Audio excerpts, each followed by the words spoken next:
Euken Herreara naiz, Deustuarra, Euskal Filologiako ikasketak egin ditut, eta haur eta gazte literaturako editorea naiz Ibaizabal argitaletxean. Ibaizabal argitaletxea sortu zen 1980ean, eta handik 2 urtera hasi nintzen ni bertan lanean. Orduan ja badaz urde mordoskatxo bat. Ikasketak amaitu ondoren, denboralditxo labur batez hezkuntzan ibili nintzen. Eta horren ondoren, orduan Ibaizabal argitaletxeko sortzailea, bultzatzailea eta gerentea zen Fermin Iraoleagoitiak, berak sortu eban, berak ezagutzen ninduen, eta berak proposamena luzatu zidan bertan lanean hasteko. Eta egia esan horrela hasi nintzen. Orduan hasi nintzanean, enintzen haur eta gazte literaturan aritu. Orduan hasi nintzanean gogoratzen dut sasoiaretan hezkuntza arloan erreformak eta egon zirala, eta orduan premia egon zen irakasleentzako eta ikasleentzako liburuak sortu, testugintza, materialgintza, ikastoletarako, eskoletarako. Eta orduan hasi nintzanean, Ibaizabalek orduan hasi zen, edo ordutik ja bazebilen 0 urtetik 16 urtera bitarteko umetzu eta gaztentzako materialak sortzen.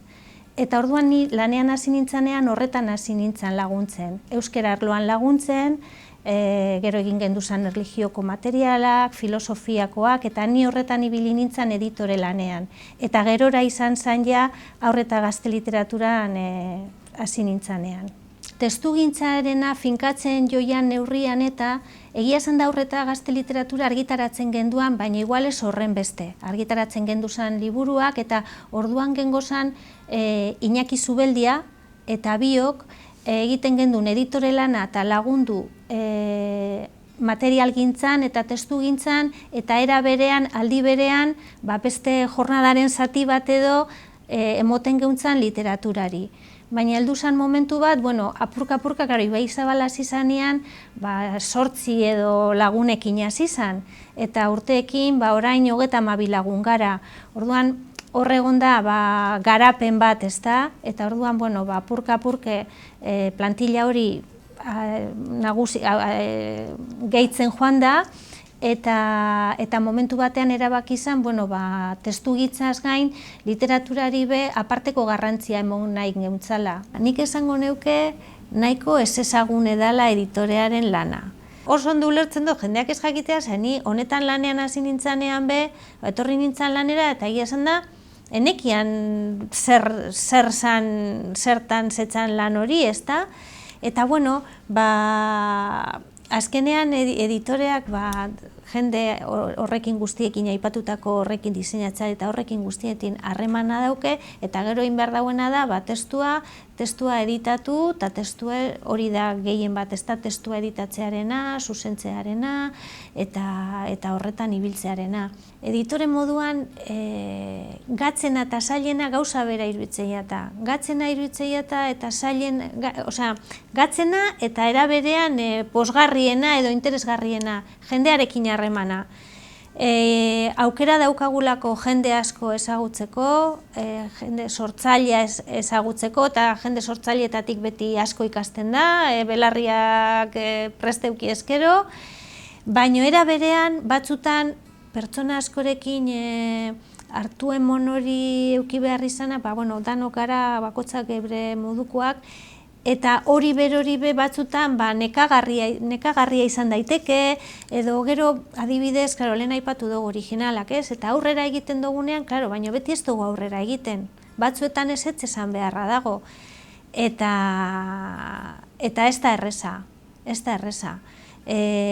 Batzutan ez esan beharra dago, eta nik beti esaten dut, guk gure irizpideak dira, subjektiboak izan daitekez, eta momentu honetan gu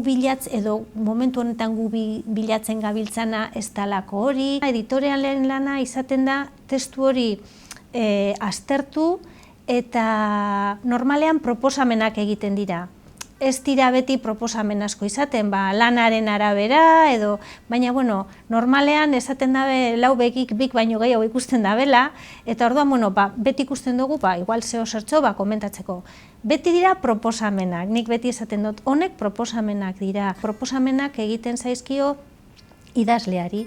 Eta orduan hor sortzen da idazlearekin harremana eta elkar ulertu behar izatea, ezta? Normalean esan behar da, lan hori onbeharrez egiten dela eta holan hartzen dela, eta gero proposamen horrek aztertzen joan ala, erabakitzen da, hau hau holan ingo dugu, behin betiko testu bat euki arte. Behin betiko testua daukagunean, eta diseinua badaukagu, egiten da lehenengoko maketa bat. Eta hori, Ibai Zabalen bertan daukagu diseinatzailea eta maketatzaileak bai. Hori bertan egiten da argitaletzean. Maketa hori inda dagoanean erabakitzen da marrazkilaria. Marrazkilariarena alegintzen gara bai idazlearekin adosten. Ze batzutan idazleak esaten dau, nahiko nuke alako estilokoa edo nahiko nuke, orduan aldan neurrian, marrazkilaria zein izango dan idazlearekin adostu egiten da. Egiten duguna da, marrazkilaria horretan alegintzen gara euskaldunak izaten dira, eta euskalduna izatearen motiboa da obra irakurtzea. Bestela ñabardura asko galdu egiten dira, naiz da itzuli, itzuli ezin da dana itzuli eta laburtu, orduan alegintzen gara euskalduna izaten bertoko estiloa eta bertan obra horretan agertzen diran ñabardurak jasota geratzeko. Orduan, marrazkiak egiten diranean, izaten dautzagu marrazkilariari nik uste nahiko libre izten dugula lanean, eta estenak, 6 estena badira marraztu behar dituenak edo aukerat, berari izten dautzaguz estena horrek aukeratzen. Berak ikusi daian zer dan bere ustez, nun atara leiken probetxu gehien irudi horrei. Behin irudiak eginda dagozanean, argitaletzean, egiten da maketa horretan, bakotza berari dagokion lekuan kokatu egiten da, eta ia geratzen jaku maketa definitiboa edo esango geunkena. Orduan maketa hori berrikusi egiten da, goitik bera dana berrikusi egiten da, inprentara bialdo aurretik, artxibo berezi bat prestatzen da inprentarako, artxibo hori berrikusi egiten da inprentara bialdo aurretik, eta inprentara bialtzen da. Behin inprentan dagoanean, han beste prozesu bat dauke, eta inprentatik argitaletzera beste proba bat bialtzen dauzkue bertan zuzentzeko. Eta hori da azkena esaten duzu, hori da behin betikoa, eta hori da fidagarria dana, eta horre egon behar da du dana ondo, eta horreri okeia emondakoan, liburua aurrera doa. Haur eta gazte literaturan badagoz izan daigun hildo bi, bat izan daiteke originalak, euskerak sortzen diran originalak, eta bestie da itzuli egiten dira lanak, beste hizkuntza batzuetatik. Gehien bat itzultzen dugu frantsesetik eta ingelesatik, gehien bat horretatik. Itzulpen asko egiten dira, eta badago zergaiti bat itzulpen lan horrena. Batez ere, itzulpen lanak izaten dira 0 urtetik 6 urtera bitarteko umien liburuetan. Eta zergaitik da hori, horren zergaitia da, 0-6 urte bitarteko liburu horretan izaten dira liburu bereziak. Izan leike, trokelatuak daukiezalako, azalegalak, desplegableak, jolaserako liburuak dira. Orduan, ze gertatzen da liburu horrekin oso garestiak dirala. Liburu horrek izaten dira igual oso formatu handikoak, batzutan daukie testura diferenteak, elementu bereziak, kartoiez egindakoak badagoz. Orduan, gertatzen dena da, liburu horrek oso garestiak dirala. Eta zoritzarrez euskal merkatua txikia da, eta orduan tiradak txikiak dira. Orduan hor, haur eta gazte literaturan, badira azoka handi bi, bata da Frankfurtekoa eta bestea Boloniakoa. Orduan, Frankfurt eta Bolonian egoten da hor erakusketa handi bat haur eta gazte literaturako liburuena.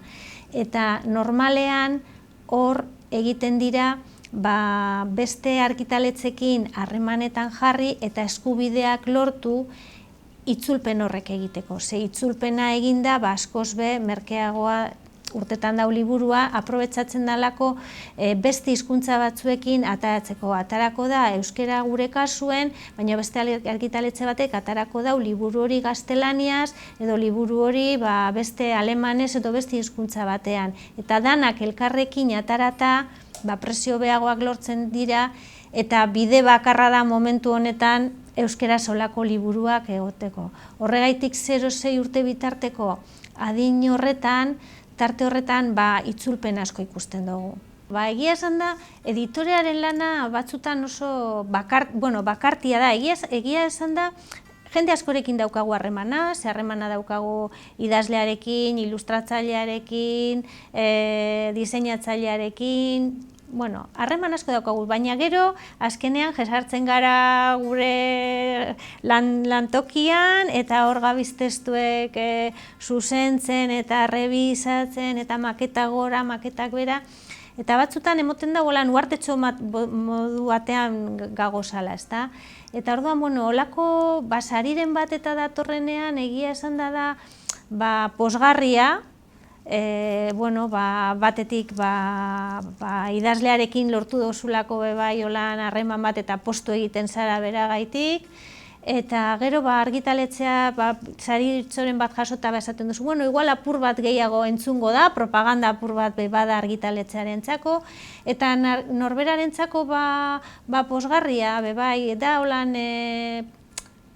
pilak apur bat kargatu esaten dugunean, ez da, bada bultzadatxo bat, eta animatzen zaitu lanean gogotsu jarraitzera, ze batzutan, egia esan da, beti gauzak ez doa zerrez, eta lana batzutan neketsua da, gure lanaren zeratako bat epeak dira, niri gehien estutzen nagoan lanpostuan, asko gustatzen eta literatura, eta alde horretatik esaten dut beitu, nire ofizioa eta afizioa bat egin dira eta ondo ez, baina batzutan nik uste dut epi edala, lan volumena eta epeak, beste sari batzuk igual inoiz jaso duguz liburu gaztean bebai, eta sari horrek beti ilusio berezia egin izan dauztie, irakurleak emoten da belako.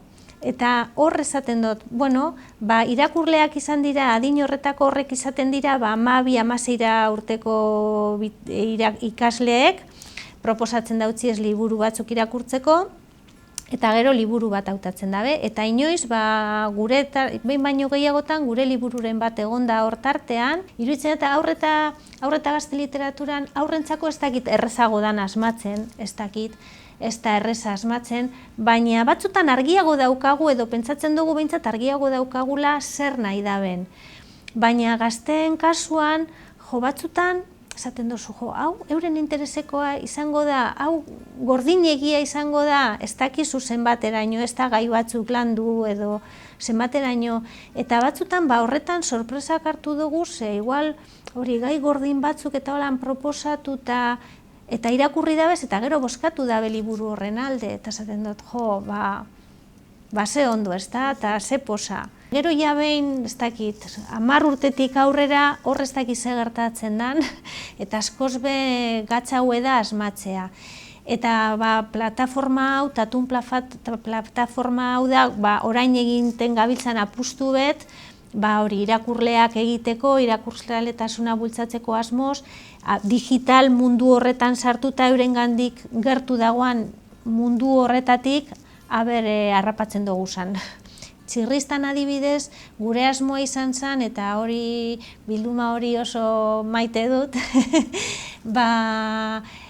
bertan sortu da dana, Ima Mendiola izan da diseinatzailea, eta diseinatzailea, eta gero joan gara hor sortzen, eta nire asmoa zen beti bialtzen eman liburu bat, lehen irakurleentzako.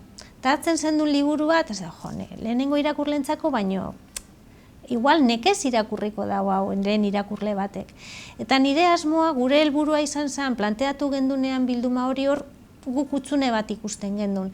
Eta nire asmoa zen esatea, bale, nahi dut liburu bat, baina pentsau irakurliak, osea, umeak oin ikasi dauala irakurtzen, eta liburu hori hartuko dau, bere lehenengoko liburua bera bakarrik irakurtzeko. Eta ez daiela zailtasunik euki, eta irakurri dagiela, eta esan dagiela, jo, liburu bat irakurri dut. Eta txirrista bildumarekin hori izan zen gure apustua. Benetako lehenengo irakurlentzako izatea. Badauke bere pegatzue, azkenean esparru oso txikia harrapatzen dozula, eta igual ekonomikoki begiratuta ez da ideiarik brillanteena, baina nik nahi gendun bezero horrek edo irakurle horrek harrapatzea. Eta orduan oso maite dute bilduma hori txirrista. Eta gero oker egin gendun urrengoko pausutxua zen.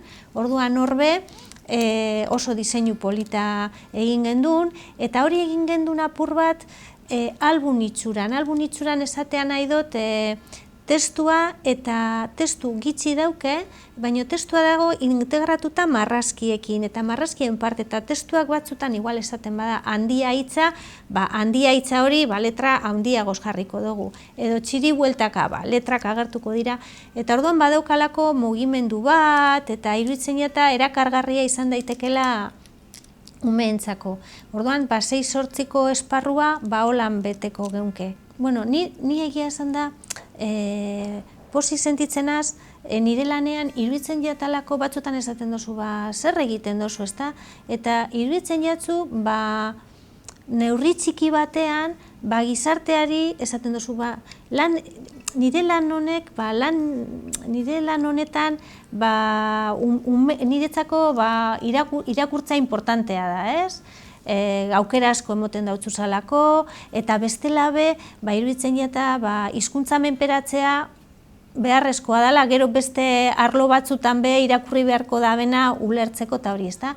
Orduan iruditzen jata horretan lan egitea badaukala bere garrantzia, eta niri posa emoten dauzta, adibidez, behitu, hain esaten dozula, ume txikientzako atarata daukaguz liburu batzuk Txomin eta Katalin, ez? Eta gogoan daukat Durangoko azoka batean, Anploterrean, Txomin eta Katalin agertzen ziren irudietan. Eta umeak etortzen ziren txiki-txikiak, porque hori da 2 urteko umientzako, 2, 4, eta Txomin, Katalin, eta segulako posa emoteuztan ikustea, alako ume txikiak zelan identifikatze bazan liburuetako pertsonaia horrek adibidez, ezta? Esaten dozu, asitzu bat, eta iruditzen jata, gure lan honetan, egiten dugula gure lan apur hori, ezta, kulturaren alde eta irakurtzaletasunaren alde. Nik poesia hor daukat arantzatxu bet. Ze ataratzen dugunean, batzutan, gero, zoritzarrez, naiz eta lan egin eta idazlearen partetik saioetara joan eta saiatu, gero ez tozu lortzen saltzea. Eta zoritzarrez saltzen ez bada, batzutan zer gertatzen da, katalogotik kanpo itxi behar izatea titulu hori. Eta hori izaten da, momentu nahiko tristea editorearentzako. Batetik, idazleari berari esanin behar dautzazulako eta badakizu arek sekulako disgusto hartuko dauela, eta norberak hartzen dauz, esaten dozu, zuk egin dozu apustu bat, eta saiatu zara, eta esaten dautzue, eukene, liburu hori katalogotik kanpo itxi behar dugu, eta sekulako pena hartzen da. Eta orduan, batzutan etortzen dira era horretako berriak, gehiago edo ez, eta, ondo urtetan dauena, igual ez daukagu hainbeste esateko ohiturarik edo, eta orduan, ni saiatzenaz, idazleekin, esaten, topaketetan da zelan, da ez dakiz zer, eta, hortik indarrak hartzen, ez da? Eta holakoetan, posa hartzen dut ikusten dudanean, irakurlea gustora ibili dirala, eta posik eta disfrutau da bela, eta esaten duzu, egiten dugun hori balio dauze osetako.